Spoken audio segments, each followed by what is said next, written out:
Confusion is what comes to mind when I play EAFC 26. On the one hand, I'm really pleased with the authentic gameplay and some of the new ideas EA Sports introduced for career mode. On the other hand, I'm unsure of what the developers are trying to achieve with each new iteration. Many features are never expanded upon, and some features seem to be in place for something more substantial. Nevertheless, EAFC 26 provides, and I must admit, a good gameplay experience for the player, providing two different customizable gameplay styles that appeal to both types of EAFC fans. However, is a fresh take on gameplay and a few new subtle features across multiple modes enough to please EAFC fans everywhere? Let's find out. My name is Curtis with SGO, and this is our SGO review of EAFC 26.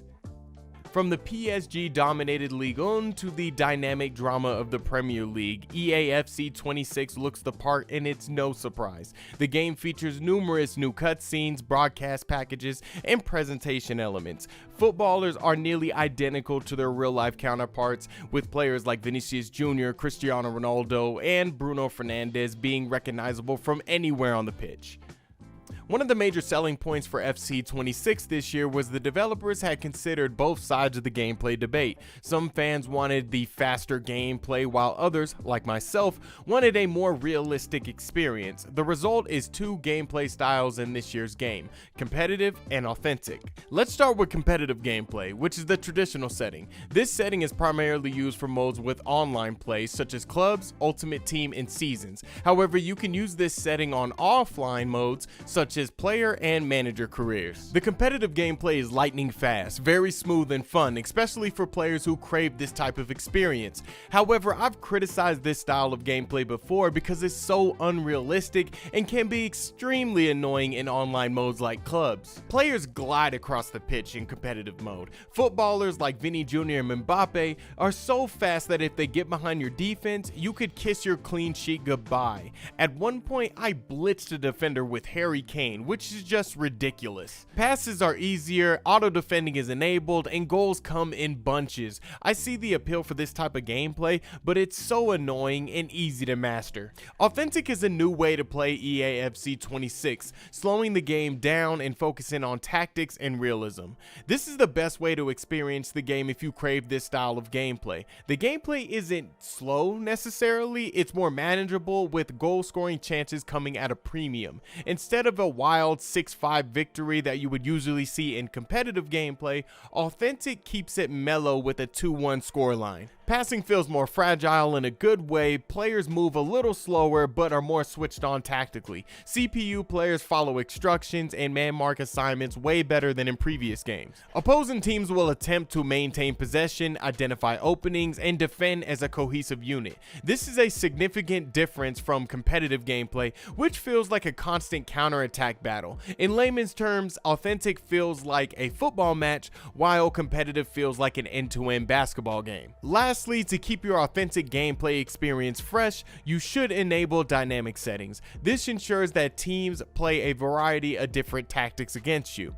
Overall, FC 26 offers two styles for two sets of fan bases, which was a great idea. This, along with better defending and goalkeeping, has really surprised me how good the gameplay is.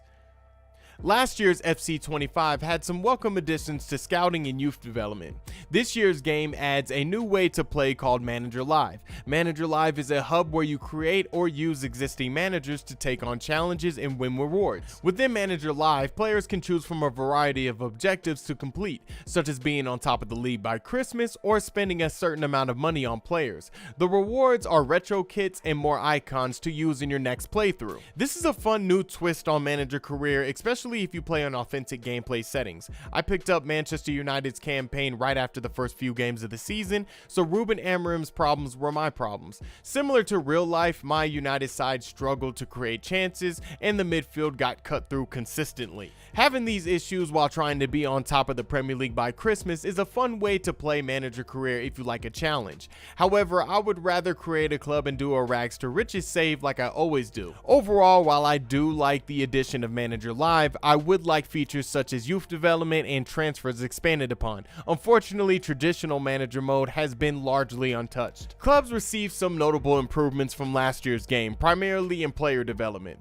FC 26's popular team play mode has done away with its skill tree and is now solely archetype focused. Additionally, players can utilize attribute points to directly enhance their passing, dribbling, shooting, and other skills. When starting clubs, players will choose their desired archetype, which has 2 starting signature playstyles. Players can level their archetype by playing matches, which will reward them with AP points, increasing their playstyles, and unlock specializations. In addition to AP points, FC 26 clubs introduces specializations as a means to obtain playstyles that fit your archetype. So what does this all mean? It means that players can't choose just any playstyles, as the overall player development is more class focused. For example, long are the days that you'll see a 6-3 finisher build with the long pass playstyle plus. Ultimately, it provides fans with a more streamlined way to create the player they want, while giving them the freedom to upgrade any attribute they choose directly. I like the changes to clubs, but I am concerned about the future of the mode, given that players can purchase club points with real money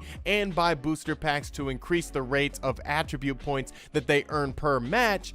If EA Sports is not careful, we could have a situation where clubs becomes a pay-to-win mess, similar to NBA 2K's My Player mode. Player Career is a mode that has adopted the same changes as clubs in terms of player development. Unfortunately, this mode requires a bit of make your own fun because not much has changed. Rush makes its return for the 2nd year in a row, and I fear the worst for the mode. It has already been neglected with only a few minor improvements, such as new rewards for clubs. Volta Football was discontinued after a few iterations, with EA Sports attaching it to clubs for some relevance. Unless there is some plans for the 5v5 mode in the future, it may be discontinued soon. Football Ultimate Team returns with a few new ways to play. Players can now participate in live events and win rewards. In addition to live events, tournaments are back with a 4-round knockout scheme. There are plenty of new options here for people who love Football Ultimate Team. However, the mode is riddled with pay-to-win microtransactions, and it remains on my do not recommend list for players.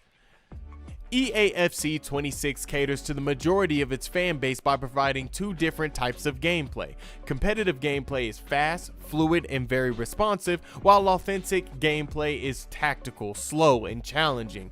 Manager Live is a great idea for players who want to take on multiple saves, and clubs continues to improve with each iteration. However, with the hard-to-miss neglect of Player Career, the unfinished features that inhabit it, and the uncertain future of Rush, along with the continued injection of petty microtransactions into clubs, we are left confused about what the series is trying to achieve in the long term.